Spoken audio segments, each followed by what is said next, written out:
ఎవరైతే కష్టాల్లో ఉన్నారో అనగారిన వర్గాలు, పేద వర్గాలు, నిరుద్యోగులు, రైతులు ప్రతి ఒక్కరు కూడా తెలంగాణ ఉద్యమంలో స్వయంగా ఆనాడు సకల జిల్లా సమ్మె పెట్టిన కులాలకు మతాలకు అతీతంగా వంట నార్పు చేసి ఈ తెలంగాణ ఉద్యమాన్ని ఉవ్వెత్తున లేచేలా చేసి ఢిల్లీ కదిలించేలా చేసి హైదరాబాద్ తో కూడిన తెలంగాణ తెచ్చుకున్నది ఈ తెలంగాణ ప్రజలు. అది ఒక కులమో మతమో కాదు, ఒక పార్టీలో కాదు, అది ప్రజా ఉద్యమం. ఈ ప్రాంతానికి ఉమ్మడి ఆంధ్రప్రదేశ్ లో అన్యాయం జరుగుతుంది, మాకు రావాల్సిన నిధుల విషయంలో తెలంగాణ ప్రజలకు అన్యాయం జరుగుతుందని చెప్పి ఉద్యమం చేసి తెలంగాణ రాష్ట్రం సాధించుకున్నాం.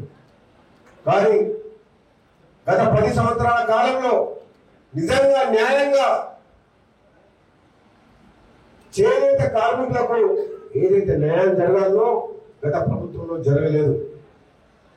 నేను చూసిన దగ్గర నుండి ఎన్నో సందర్భాల్లో మాట్లాడినా, ఒక పార్లమెంట్ సభ్యులుగా రాజకీయాలకు వచ్చినప్పుడు ఈ చేనేత కార్మికుల కష్టాలు చూసి ఆనాడు వైఎస్ రాజశేఖర రెడ్డి గారితో రైతులకు రుణమాఫీ చేసినప్పుడు చేనేత సొసైటీలకు ఎందుకు చేయకూడదని చెప్పి కొట్లాడి 350 కోట్ల రూపాయల మీద రుణమాఫీ చేయించాం. ఒక్కొక్క సొసైటీకి కొనేకుండా పోతేపల్లి ఒక్కొక్క సొసైటీకి 90 లక్షల కోట్ల రూపాయలు రుణమాఫీ అయింది. ఆలస్యమైంది, రాజశేఖర రెడ్డి గారు చనిపోయింది, కానీ అది జరిగింది. నాకు కూడా రాజకీయ భవిష్యత్తు కల్పించడంలో చేనేత కార్మికులు ఆ రోజు మహాకూటమి వ్యతిరేకంగా పోరాటం ఎంపీగా పోటీ చేస్తే చేనేత కార్మికుల అండగా నుంచి నన్ను పార్లమెంట్ కి పంపించారు. అందుకనే మీ కష్ట సుఖాల్లో పాల్పంచుకునే బాధ్యత, ధర్మం నాది. ఆనాడు మీరు పార్లమెంట్ పంపిస్తే చేతులు కట్టుకొని ముసోలే కాంగ్రెస్ పార్టీతో కొట్లాడి, ప్రభుత్వంతో కొట్లాడి పార్లమెంట్ లో గొంతు వినిపించి తెలంగాణ రాష్ట్రం తీసుకొచ్చినాం.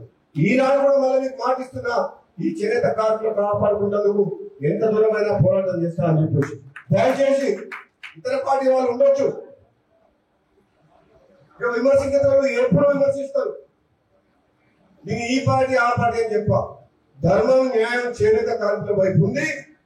వాళ్ళ బతుకులు బాగుపడాలి, ఈ ప్రభుత్వం ఆదుకోవాలి. కాబట్టి నేను పోరాటం చేస్తా. అందరూ కూడా ఈ పోరాటంలో నాకు మద్దతు నిలిచి నాతో పాటు రావాలి. ముఖ్యమంత్రి దగ్గర పోయి మీరొక్కరే కాదు, ముఖ్యులు ఒక ఎంతమంది వస్తారో ఒకసారి మళ్ళీ మా ఇంటికాడ కూర్చున్నాం హైదరాబాద్ లో, కూర్చొని ఒక వినతి పద్ధతి తయారు చేద్దాం. ఏ సమస్య మీద తయారు చేసుకొని మంత్రి గారి దగ్గర పోయి మంత్రి గారిని వెంట పెట్టుకొని డిప్యూటీ సీఎం దగ్గర పోయి బట్టి విక్రమార్క స్నేహితుడు, మిత్రుడు, అత్యంత సన్నిహితుడు, ఆయన వెంట పెట్టుకుని ఫైనాన్స్ మినిస్టర్ కాబట్టి ముఖ్యమంత్రి గారి దగ్గర పోదా, నేను అపాయింట్మెంట్ సెట్ చేస్తా, మిమ్మల్ని తీసుకుని పోదా అని చెప్పి సందర్భంగా చేస్తున్నాను. ఎందుకంటే ఇది దొంగతనంగా సాటుకు మాయమాటలు చెప్పి ఏదో ఎలక్షన్లు వచ్చినాయి ఓట్ల కోసం అని చెప్పి మాట్లాడేది కాదు. ఇప్పుడు ఆయన ఓట్లు ఉన్నాయా? 4 ఏళ్ల దాకా ఉన్నాయా? ఆదుకోవాలి. ఈ చౌడపల్లి మండలం, మునుగోడు నియోజకవర్గం చేనేత కార్మికుల్ని, భువనగిరి పార్లమెంట్ నియోజకవర్గంలో చేనేత కార్మికుల్ని, తెలంగాణలో చేనేత కార్మికులు ఆదుకుంటానికి నేను పనిచేయాలి. నా డ్యూటీ అది, నాకు ఒక బాధ్యత. ఇది పదవి మీరు ఇచ్చింది నాకు కిరీటం కాదు, మీరు ఇచ్చిన పదవిని నేను బాధ్యతగా భావిస్తున్నాను. కాబట్టి తప్పకుండా మీ సమస్యల మీద పోరాటం చేస్తాను. అదేవిధంగా నిన్న వస్త్రాల కొనుగోలు విషయంలో కూడా టెస్కో ద్వారా ప్రయత్నం చేస్తాం. మొగ్గం చేసిన చేనేత కార్మికులకు జియో ట్యాగ్ రాని వాళ్ళని కూడా కమిటీగా రాసుకుంటున్నా. వీటిని కూడా మీరు ఈ యాదాద్రి జిల్లాకు సంబంధించి మీరు వెంటనే యాక్షన్ ప్లాన్ స్టార్ట్ చేయాలని చెప్పి కూడా, ఏదైతే వస్త్రాల కొనుగోలు విషయంలో, సంఘాలకు ఎన్నికల విషయంలో, రుణమాఫీ ఎంత విషయం, పర్సనల్ కానీ క్యాష్ కానీ, అదేవిధంగా ఈ జియో ట్యాగ్ విషయంలో కూడా మీరు చర్యలు తీసుకోవాలి. తప్పకుండా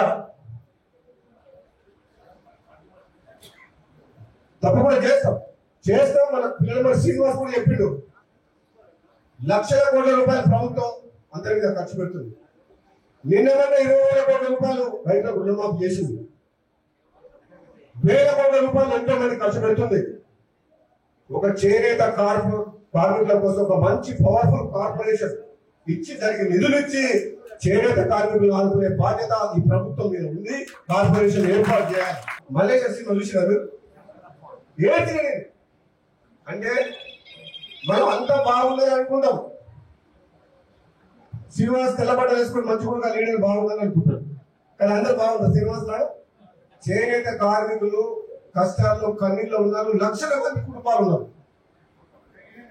కనీసం చనిపోతే అంత్యక్రియలు చేయలేని పరిస్థితిలో ఉన్న చేనేత కార్మికులు ఉన్నాయి. పిల్లలకు పెళ్లిళ్ళు చేయలేదు, పిల్లల్ని చదివించలేరు, ఇల్లు గురుస్తుంటే ఇల్లు రిపేర్ చేయలేని పరిస్థితుల్లో చండూరు పట్టణంలో ఉన్నారు. హృదయం తరుక్కుపోతుంది.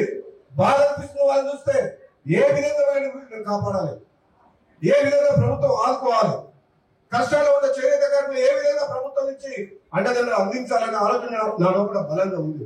తప్పకుండా మీ అందరికీ కూడా మాటిస్తున్నా, కార్పొరేషన్ ఏర్పాటు చేసే విషయంలో తెలంగాణ రాష్ట్రంలో ఉన్న చేనేత కార్మికులకు ప్రభుత్వం తరఫు నుంచి రావాల్సిన నిధుల విషయంలో తప్పకుండా ఈ ప్రభుత్వం కట్టుబడి ఉంటుంది. ఎవరో ఏదో చెప్తున్నారు, బదనాలు చేస్తున్నారు. సంవత్సరం అయింది ఏం చేయలేదని ఒకటే గుర్తుపడుతున్నారు. కేటీఆర్, హరీష్ రావు, కవిత, 5-6 మంది రోజు పేపర్లో చూస్తే లొల్లి లొల్లి లొల్లి లొల్లి. అరే నువ్వు 10 ఏళ్ళు ఏం పీకిందా మీరు? సంవత్సరానికి పెడుతున్నావు. 10 ఏళ్ళు ఏమనుకున్నారు? 10 సంవత్సరాల పాటు మీకు అధికారం ఇస్తే ప్రజలు ఏం చేసిండ్రు? ఒక్క సంవత్సరానికి ఎందుకు రాద్ధాంతం చేస్తుంది? ఒక్క సంవత్సరానికి అంటే మంచి పనులు చేసుకుంటే, రైతుల రుణమాఫీ చేస్తుంటే, పేదలకు మహిళలకు బస్సు సౌకర్యం కల్పిస్తుంటే, గ్యాస్ సిలిండర్ ఇస్తే, ఉచిత కరెంట్ ఇస్తే, ఉద్యోగాలు ఇస్తే, మాకు మంచి పేరు వస్తుంటే, ప్రజలు ఆశీర్వదిస్తుంటే మీరు జీర్ణించుకోలేకపోతున్నారు అని చెప్పేది పోతున్నారు అనే విషయం మాకు అర్థమవుతుంది. మీ ఫ్రస్ట్రేషన్ అసహనం ఎంత ఘోరంగా ఉందంటే, ఈ కాంగ్రెస్ పార్టీ ప్రభుత్వం వచ్చిన తర్వాత పేదల విషయంలో ఉన్నదంతా ఊడ్చిపెట్టి రాష్ట్రాన్ని అప్లవాలు చేస్తే, ఈ రాష్ట్రాన్ని బాగు చేసే బాధ్యత కాంగ్రెస్ పార్టీ తీసుకొని రేవంత్ రెడ్డి గారి నాయకత్వంలో మేమందరం ఒక టీం లాగా పనిచేస్తున్నాం. ఎందుకోసం? ఆగమైన తెలంగాణని గాడిలో పెట్టాలని చెప్పి, ఈ తెలంగాణ కాపాడాలి, తెలంగాణ ప్రజల్ని కాపాడాలని చెప్పి మేము కష్టపడుతున్నాం. తప్ప మంచి చేయడం తప్ప, పేదల కోసం ఆలోచించడం తప్ప, ఇచ్చిన హామీలు మేము ఏదంటలేదు చేస్తాం. మీరు వేసి చూడండి, ఒకటి తర్వాత ఒకటి రాబోయే రోజుల్లో కాంగ్రెస్ పార్టీ ఇచ్చిన హామీలన్నీ కూడా నెరవేరుస్తుందని చెప్పి కూడా ఈ సందర్భంగా తెలియజేస్తున్నాం. కాంగ్రెస్ పార్టీని బదనాలు చేయకండి. ప్రజలకు ఓపిక ఉన్నది. తప్పకుండా నమ్మకంతో గెలిపించిన ప్రజలకు మళ్ళీ మాటిస్తున్నాం. రాబోయే రోజుల్లో ఇచ్చిన హామీలన్నీ కూడా నెరవేరుస్తామని చెప్పి ఈ సందర్భంగా చెబుతూ, ముఖ్యంగా చేనేత కార్మికులను కూడా ఈ కాంగ్రెస్ పార్టీ రాబోయే రోజుల్లో ఆదుకుంటుంది. అందుకోసం మీ అందరి తరఫున మనందరం కలిసి పోరాటం చేసి మన హక్కు సాధించుకున్నామని చెప్పి సెలవు తీసుకుంటాం. Thank you. మరిన్ని వీడియోస్ కోసం ఛానల్ ని సబ్స్క్రైబ్ చేయండి. లేటెస్ట్ అప్డేట్స్ కోసం వాట్సాప్ ఛానల్ ని ఫాలో అవ్వండి. ఆ లింక్ డిస్క్రిప్షన్ లో ఉంది.